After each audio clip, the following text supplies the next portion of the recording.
Hello friends, myself Dr. Sunita Khedkar, Associate Professor in the Department of Anesthesia, BJ Medical College, Pune.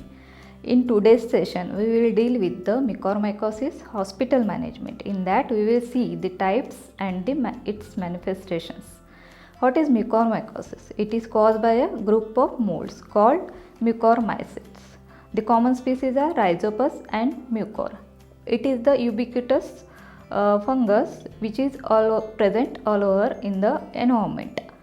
What are the roots? How it will infect us? It will infect with by the routes of inhalation, by the ingestion and inoculation.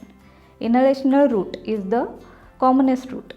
By inhalation, we can inhale this fungus and infect the nasal cavity, paranasal sinuses, and from there it will spread to the brain.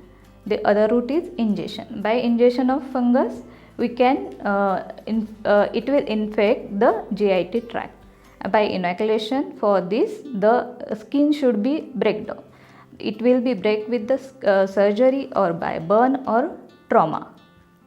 So, what are the risk factors for this mucormycosis infection? It will not infect the normal individual. It will infect the immunocompromised patients. Why these outbreaks occurs in this COVID pandemic?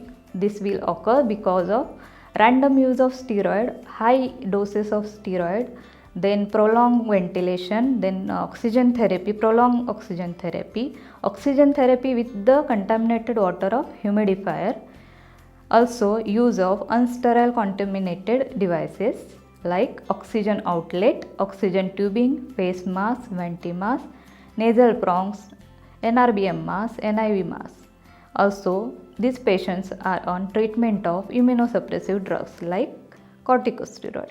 Too much iron in the body is also predisposed to the mucormycosis infection.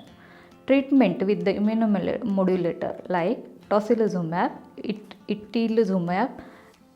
Also, skin injury can lead to the invasion of the mucormycosis infection. The premature babies, low birth weight babies are predisposing factors for the mucormycosis infection.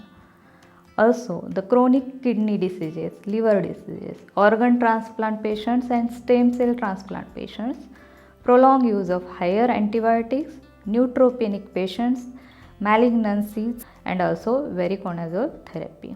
Now, we will see the different types of mucormycosis.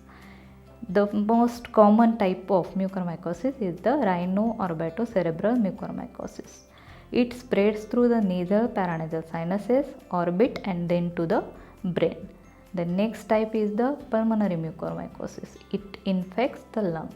The cutaneous mucormycosis infects the skin. Gastrointestinal mucormycosis will infect the GIT tract, and also the disseminated mucormycosis.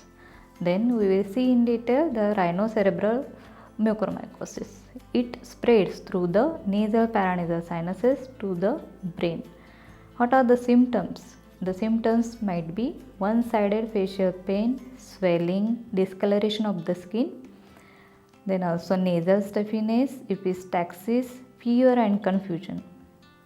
If orbital involvement is there, then there will be proptosis, chemosis, ophthalmoplegia, double or blurring of vision, dental pain if there is dental involvement or involvement of the maxilla, loosening of teeth is also there. Black necrotic ischia may develop at the nasal turbinate or palatal, discoloration also there. Then, what are the complications of the rhinocerebral mucormycosis? The complication might be cavernous sinus thrombosis if it spread to the brain, multiple cranial nerve palsies, visual loss, frontal lobe abscess, carotid artery or jugular vein thrombosis causing hemiparesis. Then we will see the pulmonary mucormycosis. It is most commonly seen in the patients of neutropenia, patient on chemotherapy, organ transplant or stem cell transplant.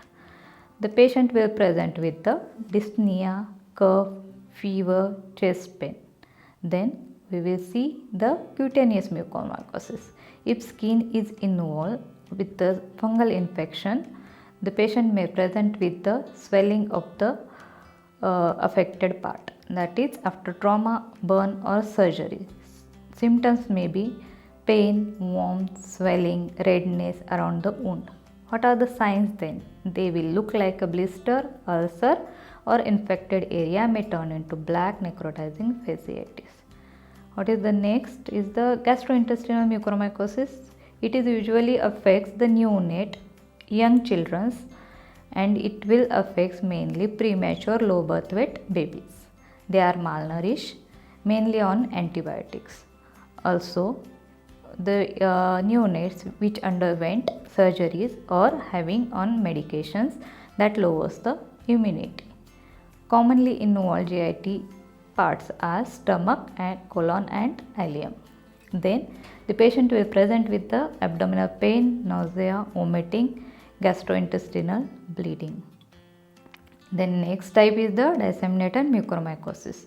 It will occur when the infection spread through the bloodstream to other organs. Most common sites are brain, spleen, heart, skin and other organs. Pulmonary mucormycosis has the highest incidence of the dissemination.